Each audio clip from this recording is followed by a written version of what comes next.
रामाय रामभद्राय रामचंद्राय वेधसे रघुनाथाय नाथाय सीतया पतये नमः। श्रीमन्महागणाधिपतये नमः। ओम मयि सरस्वतये नमः। ओम गुरुर्ब्रह्मा गुरुर्विष्णु गुरुर्देवो महेश्वरः गुरुः साक्षात् परं ब्रह्म तस्मै श्री गुरवे नमः। मन्नाथ श्री जगन्नाथ मद्गुरु श्री जगतगुरु मदात्मा सर्वभूतात्मा तस्मै श्री गुरवे नमः। जय जगन्नाथ। शुभ सकाळ पिला माने। आमे पूर्वर कपोत व्याध कथार तृतीय श्लोक जाए पढ़ी से श्लोक गुड़िक आउ थे मुझे आवृत्ति कर नौची। कपोत लुब्ध कथा मूल रूपेण कौटू आसी ना व्यासकृत महाभारतर शांति पर्वर ये कथा आसी। पूर्व श्लोक तीनोटी कौन थिला ना अपि स्वस्ति भवे तस्याः प्रियाया मम कानने तया विरहितम इदं शून्यम अद्य गृहं मम भार्या हि परमनाथ पुरुषस्य पठ्यते असहायस्य लोके अस्मिन् लोकयात्रा सहायिनी शरणागतस्य कर्तव्यम् आतिथ्यं यः यत्नतः पंचयज्ञ प्रवृतेन गृहस्थेन विशेषतः। 3 नंबर श्लोक रे कपोत महाराज शिकारी को कहते जे आमे होचु संसारी शरणागत प्राणी को आतिथ्यता प्रदान करवा आमर धर्म एवं प्रतिदिन 5टी यज्ञ करवा होची आमर विधि। कौन से यज्ञ गुड़िक थिला ब्रह्मयज्ञ पितृयज्ञ देवयज्ञ भूतयज्ञ और नृयज्ञ जहाँ अर्णयज्ञ बोली कहा जाए अतिथि पूजा बोली कहा जाए। से वैदिक परंपरा रे आम भारतर परंपरा अतिथि देवो भव।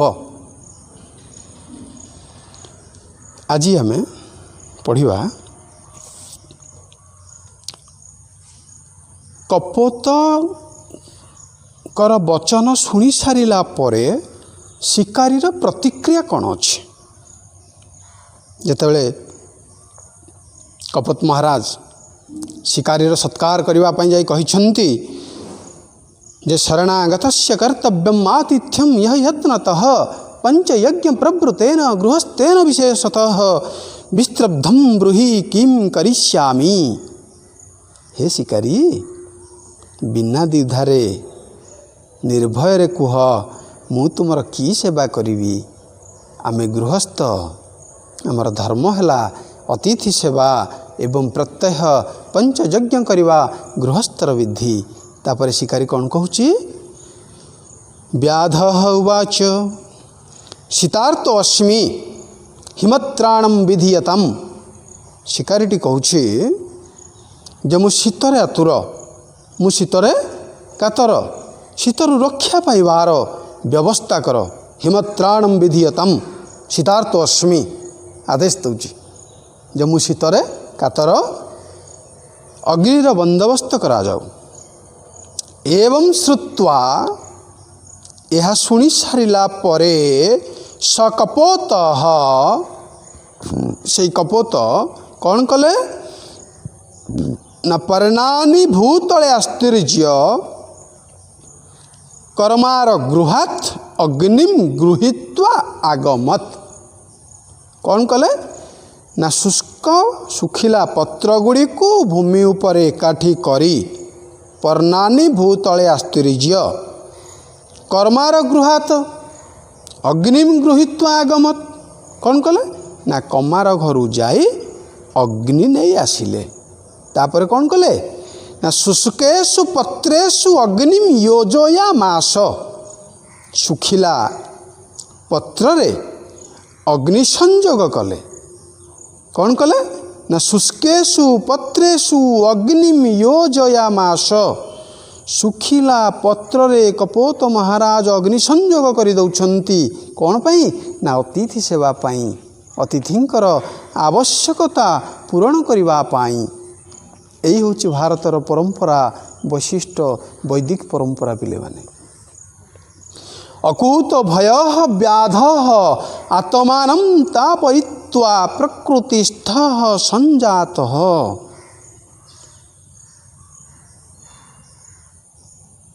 ଶିକାରୀଟି ବିନା ଭୟରେ ନିଜକୁ ଅଗ୍ନିରେ ଉତ୍ତପ୍ତ କରାଇ ତାର ସ୍ୱାଭାବିକ ଅବସ୍ଥାକୁ ପ୍ରାପ୍ତ ହେଲା। ଅକୁତୋ ଭୟ ବ୍ୟାଧ ଆତ୍ମାନଂ ତାପୟିତ୍ୱା ପ୍ରକୃତିସ୍ଥ ସଂଜାତ। ତାର ପୂର୍ବ ଅବସ୍ଥାକୁ ଫେରିଲା। ଅଗ୍ନିରୁ ଉତ୍ତାପ ଗ୍ରହଣ କରିସାରିଲା ପରେ ଶିକାରୀ ତାର ପୂର୍ବ ଅବସ୍ଥାକୁ ଫେରିଲା। ତତଃ ଯେତେବେଳେ ଶୀତରୁ ରକ୍ଷା ପାଇଗଲା, ତାପରେ ପୁଣି କପୋତକୁ କହୁଛି, କ'ଣ କହୁଛି? ତତଃ ସ କପୋତଂ ପ୍ରାହ। ତାପରେ ସେ କପୋତଙ୍କ ଉଦ୍ଦେଶ୍ୟରେ କହୁଛି, ମାମ୍ କ୍ଷୁଧା ବାଧତେ, ମାମ୍ କ୍ଷୁଧା ବାଧତେ ଆହାରಂ ପ୍ରୟଚ୍ଛ। ମୋତେ ଭୋକ ଲାଗୁଛି, ଖାଦ୍ୟର ବନ୍ଦୋବସ୍ତ କର, ବା ମୋତେ ଭୋକ ଲାଗୁଛି, କିଛି ଖାଦ୍ୟ ଦିଅ। ଆହାରಂ ପ୍ରୟଚ୍ଛ, ଖାଦ୍ୟ ଦିଅ। ପକ୍ଷୀ ଚିନ୍ତାକୁଲଃ ଆସିତ୍। ଯେତେବେଳେ ଏଡ଼େ ବଡ଼ ବିରାଟକାୟ ମଣିଷ ଗୋଟେ ଛୋଟ ପକ୍ଷୀକି ଖାଦ୍ୟ ମାଗୁଛି, ମୋତେ ଭୋକ ଲାଗୁଛି, ଖାଦ୍ୟ ପରଶ, ସେତେବେଳେ ସେ କୁନି ପକ୍ଷୀଟି ଚିନ୍ତାଗ୍ରସ୍ତ ହୋଇଯାଇଛି। ତସ୍ୟ ଗୃହେ ନାସ୍ତି ବିଭବଃ ୟେନ ସହ ଅତିଥେଃ କ୍ଷୁଧାଂ ନାଶୟେତ୍। ତସ୍ୟ ଗୃହେ ନାସ୍ତି ବିଭବଃ। ତାହା ଘରେ ସେପରି କିଛି ଧନ ସମ୍ପଦ ନଥିଲା ବା ଖାଦ୍ୟ ପଦାର୍ଥ ସେ ମହଜୁଦ କରି ରଖି ନଥିଲା, ଯଦ୍ୱାରା ୟେନ ସହ ଅତିଥେଃ କ୍ଷୁଧାଂ ନାଶୟେତ୍, ଯଦ୍ୱାରା ସେ ଅତିଥିଙ୍କର କ୍ଷୁଧା ନାଶ କରିପାରିବ। କିଂ କର୍ତ୍ତବ୍ୟମ୍ ଇତି ବିମୂଢ଼ଃ ଚିନ୍ତୟାମାସ। କ'ଣ କରିବ ବୋଲି ସେ ଚିନ୍ତା କଲା। କିଂ କର୍ତ୍ତବ୍ୟମ୍ ବିମୂଢ଼ଃ ଇତି ଚିନ୍ତୟାମାସ। କ'ଣ କରିବ ବୋଲି ପକ୍ଷୀଟି ଚିନ୍ତା କଲା। ଗୋଟେ ବିରାଟକାୟ ବିଶାଳ ପୁରୁଷ ଖାଦ୍ୟ ମାଗୁଛି, ତାର ପେଟ ପୁରିବା ପାଇଁ ତ ମୋ ଘରେ ସେମିତି କିଛି ବିଭବ ନାହିଁ ବା ଖାଦ୍ୟ ମୁଁ ଠୁଳ କରି ରଖି ନାହିଁ, କ'ଣ ତାଙ୍କୁ ଦେବି ଖାଇବା ପାଇଁ ଅତିଥି ମହାରାଜକୁ? ଚିନ୍ତା କରୁଛି। ଚିନ୍ତା କଲା ପରେ ଯେତେବେଳେ ତାର ପାଇଯାଇଛି ତାର ସଲ୍ୟୁସନ୍, ସେତେବେଳେ କହୁଛି କ'ଣ? ତତଃ ଲବ୍ଧ ସଂଜ୍ଞଃ ପକ୍ଷୀ ଘାତକମ୍ ଉକ୍ତବାନ୍। ତାହାପରେ ଚେତନା ଲାଭ କରି ପକ୍ଷୀ ଶିକାରୀକୁ କହିଲା। କ'ଣ କହିଲା? ମୁହୂର୍ତ୍ତଂ ପ୍ରତିପାଲୟ, ମୁହୂର୍ତ୍ତଂ ପ୍ରତିପାଲୟ ତବ ତୃପ୍ତିଂ ବିଧାତୁଂ ୟତିଷ୍ୟେ। ମୁହୂର୍ତ୍ତଟିଏ ଅପେକ୍ଷା କର, ତୁମର ତୃପ୍ତି ବିଧାନ କରିବାକୁ ଯତ୍ନ କରିବି।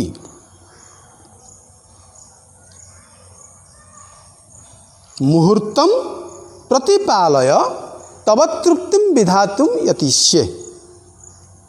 ଅଳ୍ପ ଟିକେ ସମୟ ଅପେକ୍ଷା କରନ୍ତୁ, ମୁଁ ଆପଣଙ୍କର ତୃପ୍ତି ବିଧାନ ପାଇଁ ବନ୍ଦୋବସ୍ତ କରୁଛି।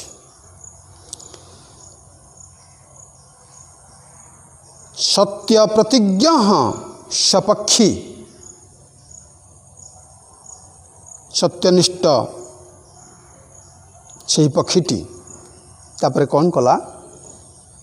ଯେଉଁ ଅଗ୍ନି ସଂଯୋଗ ହୋଇଥିଲା, ଶିକାରୀ ସେଥିରୁ ଉତ୍ତାପ ଗ୍ରହଣ କରୁଥିଲେ, ସେହି ଅଗ୍ନିକୁ 3 थर परिक्रमा कले एवं अग्नि मध्य प्रवेश करिसेंती।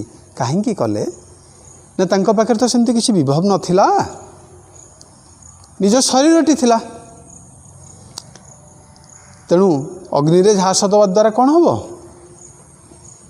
पक्षीटी जीवन चलीजीव। जो मांस पिंडुलाटी बाहर पोड़ा अवस्था ताकू हेले टिके खाईदेले अल्प टिके संतोष तांको मिलिबो, जद्वारा यांकर मध्य अतिथि सेवा पुण्य लाभ हमको हो। एवं जो अतिथि सेवा, जो संसार धर्म, जो गृहस्थर धर्म, से मध्य पालन रे भूल हेबो नहीं। तेणु सत्य प्रतिज्ञा सपक्षी अग्निम त्रिः परिक्रम्य अग्नि मध्यम प्रविष्ट। सत्य प्रतिज्ञा पक्षी पिले आगुरी कहला स तपस्वी कपोत। कपोती होउछंती, कपोत होउछंती जने तपस्वी। एठी कहा जाउची जे सत्य प्रतिज्ञा, सत्यनिष्ठ जहाँ कहती ताहा पालन करती। ये जीवन में 2टा जिनस, सरलता आउ उदारता। सरलता आउ सचोटता, ये जोड़ी जिनस को जदि आमे आधार करी चलिबा ताहले जीवनर चलापथ कुसुमित हेब। आ भविष्यत रे ए मनीष जीवन रु आमे मुक्ति पाइजिबा। जहाँ महाभारत रे प्रमाण अच्छी, आमे पढ़ुचे सत्य प्रतिज्ञ, सत्यनिष्ठ। थरे जहाँ वचन बाहरी जाइछि पाटिरु ताकू पालन करबा होछि तांकर विधि। एबे तपस्वी अति सरलतार सहित, विनम्रतार सहित अनुरोध करुछंती शिकारी को। जानुछंती ये पक्षी शिकारी, यार पेशा है पक्षी मारिबा, तथापि जेहेतु अतिथि आसीछंती तांकर सेवा करुछंती। महाभारत रे वर्णना अछि जेतले जरासंध को मारिबा पई श्रीकृष्ण और भीम ब्राह्मण वेश जाकि जरासंधर राजदरबार प्रवेश करिछंती। जरासंध जानुछंती या कहीं नुहंती होछि सही गोपाल नंदनम कृष्णम वंदे जगत गुरुम। से जगतर गुरु गोपाल नंदन कृष्ण निजे ब्राह्मण वेश आसीछंती मोर बद्ध करबा पाई, तथापि तांको आतिथ्यता प्रदान करुछंती। भीमंक सहित जो युद्ध होइछि, दिन रे सूर्यास्त पर्यंत युद्ध हुए। सूर्यास्त परे रात्र समय निजे जरासंध आसी बुझंती अतिथिंकर सेवारे किछि अवहेला ही नहीं। तो यही होची वैदिक परंपरा, आर्य परंपरा, भारतर परंपरा पिले। अच्छा कौन है जिते पक्षीटी अग्नि को 3 थर परिक्रमा करी अग्नि मध्य प्रवेश करी जाइछि, तदृष्ट्वा व्याध आत्मानं धिक्कृतवान। ताहा देखी शिकारी निजकू धिक्कार कला। कौन कला? जिते देखुछि जे मु जो पक्षी मानू शिकार करुछि से गोटे कुनी पक्षीटे मते शीतरु रक्षा करने अग्नि जोगे दौची।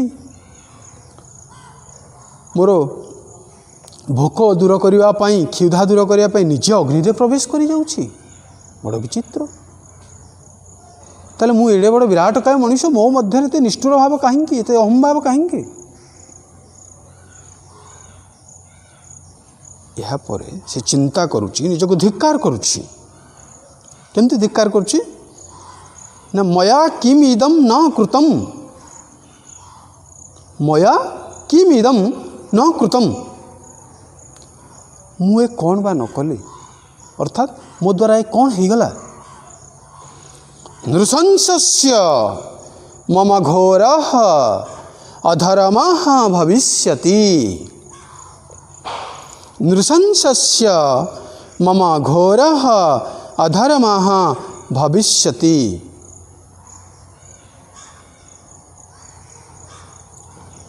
अति निष्ठुर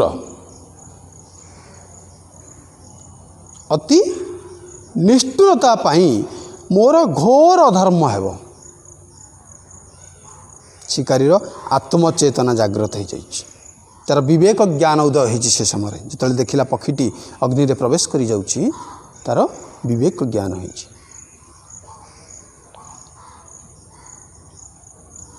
तापर कौन हो चिंता करुच्ची गोटे पक्षी जदि अतिथि सेवा पाई निजर शरीर दान कर दिए ताले मो भली पापी निष्ठुर मोर तो महा घोर पाप हम जदि मो पाई तार जीवन गला। तेणु एठी तांकर शिकारी ज्ञान उदय होइछि। तापरे कौन कहूँ ना कपोतः स्वत्यागेन मम कृते आदर्शः भवति। कौन कहले ना कपोतः स्वत्यागेन मम कृते आदर्शः भवति। जे ए कपोतटी निज त्याग बल रे मो पाई आदर्श हो जाइछि। पिले माने आमे गुरु परंपरा भितर अच्छे आमे जन को आदर्श मानि चलुचे बा पूर्वजंकर पथ अनुसरण करी चलुचे। साधु संत हंतु आमर पितामाता हंतु आमर गुरुजन हंतु बा साई पड़िशा वयस्क व्यक्ति हंतु जदि कौनसी व्यक्ति द्वारा बा कौनसी पशु पक्षी द्वारा आमर भीतर विवेक ज्ञान उदय होता है, चालीचलन रे परिवर्तन आसी थाए ताकू आमे आदर्श बोली मानि थाउ। जेमती भागवत रे कहा जाइछि जे अवधूतंकर 24 गुरु थिले, महुमाछी भी थिले तांकर गुरु। तेणु कपोत कहु शिकारी कहउछंती जे कपोतः स्वत्यागेन मम कृते आदर्शः भवति। कपोत निज त्याग करी मो पाई आदर्श हो जाइछंती। पिले माने आमे कौन पढ़ले आज इथे हम पढ़िले जेतेबेले कपोत महाराज कहिछंती शिकारी को जे आमे होचु संसारी शरणागत प्राणी रक्षा करवा आमर धर्म एवं जेहेतु गृहस्थ पंचयज्ञ करवा आमर विधि। तेणु बिना बाधारे कह मु तुमर की सेवा करि पारि, निर्भय रे कह। यापर व्याध कौन कही ना शीतार्थ अस्मि हिमत्राणम विधीयतम, जे मु शीतर आतुर अग्निर बंदोबस्त करा जाऊ। तापर कपोत कौन कले एवं श्रुत्वा स कपोतः पर्णानि भूतले आस्तिर्ज्य कर्मार गृहात अग्निम गृहीत्वा आगमत। शुष्क सुखिला पत्र गुड़ी भूमि रे काठी करी कमार घर अग्नि टिके नहीं आसी से सुखिला पत्र संजोग करदेले। शुष्केशु पत्रेषु अग्नियोजयाम सुखिला पत्र रे अग्नि संजोग करदेले। अग्नि संजोग कला परे अकुत भय व्याध आत्मानं तापयित्वा प्रकृतिस्थ संजात। तापर कौन है शिकारीटी निर्भय रे अग्नि उताप ग्रहण करी तार पूर्वावस्था को फेरिला।